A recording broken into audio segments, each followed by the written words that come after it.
মেমারি পৌরসভার পৌরপ্রধান স্বপন বিষয়ী সহ মোট ১১ জন কাউন্সিলরের পদত্যাগের ঘটনাকে কেন্দ্র করে রাজনৈতিক মহলে তুমুল চর্চা শুরু হয়েছে। এই ঘটনায় উচ্ছ্বাস প্রকাশ করে বিজেপির ৫ নম্বর মণ্ডলের পক্ষ থেকে মেমারি পৌরসভায় গিয়ে মিষ্টিমুখ করানো হয়। বিজেপি কর্মীদের দাবি, দীর্ঘদিন ধরে পৌরসভার বিভিন্ন ক্ষেত্রে দুর্নীতি, স্বজনপোষণ এবং অনিয়মের অভিযোগ সামনে এসেছে। সাধারণ মানুষের জন্য বিভিন্ন সরকারি পরিষেবা ও উন্নয়নমূলক প্রকল্প বাস্তবায়নে ব্যর্থ হয়েছে পৌরসভা। তাদের অভিযোগ, বাড়ি নির্মাণ, পানীয় জলের সংযোগ, বিভিন্ন সরকারি সুযোগ সুবিধা প্রদানসহ একাধিক ক্ষেত্রে সাধারণ মানুষকে হয়রানির শিকার হতে হয়েছে। বিজেপি নেতৃত্বের বক্তব্য, একের পর এক তৃণমূল কাউন্সিলরের পদত্যাগের ইচ্ছা প্রকাশ এবং শেষ পর্যন্ত পৌরপ্রধানের পদত্যাগের আবেদন জমা দেওয়া প্রমাণ করছে যে পৌরসভার অভ্যন্তরে গভীর সংকট তৈরি হয়েছে। তাই এই ঘটনাকে দুর্নীতির বিরুদ্ধে মানুষের জয় বলেই ব্যাখ্যা করছেন। বিজেপি কর্মীরা জানান, মেমারির মানুষ দীর্ঘদিন ধরে প্রকৃত উন্নয়ন থেকে বঞ্চিত ছিলেন।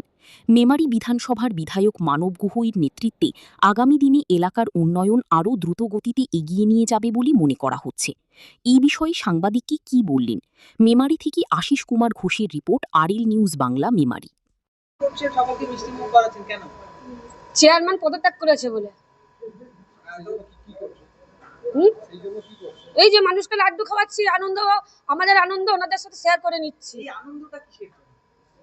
উনি তো গোটা মেমারি শেষ করে দিয়েছেন, আপনারা নিজেরা জানেন। কোথাও রাস্তা নেই, কোথাও জল নেই, কোথাও পায়খানা, সেইটাও খেয়ে নিয়েছেন। আমাদের 12 নম্বর ওয়ার্ডটা একবার গিয়ে দেখবেন, পরিষেবা উনি কিচ্ছু দেননি। 16টা ওয়ার্ডে, শুধু আমার 12 নম্বর না, 16টা ওয়ার্ডে ওনার কোনো পরিষেবা নেই। উন্নয়ন, মানবদার হাত ধরে এবার উন্নয়ন হবে। হ্যাঁ,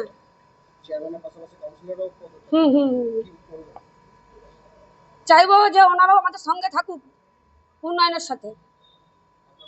আমার নাম হচ্ছে মঞ্জুরি সর্দার, আমি হচ্ছি মেমারি নগরের টাউন সভাপতি, না নগর বিজেপির টাউন সভাপতি। খুশি তো? আচ্ছা, আমি বলছি চেয়ারম্যান থেকে বিদায় নিতে খুশি তো? এবার তা দেখবে, মানবদা দেখবে, মানবদা আছে চিন্তা নেই, সবাইকে মানবদা দেখবে। একটু দাঁড়ান, নাকি আমি সোজা করে দেবো? না, ঠিক আছে।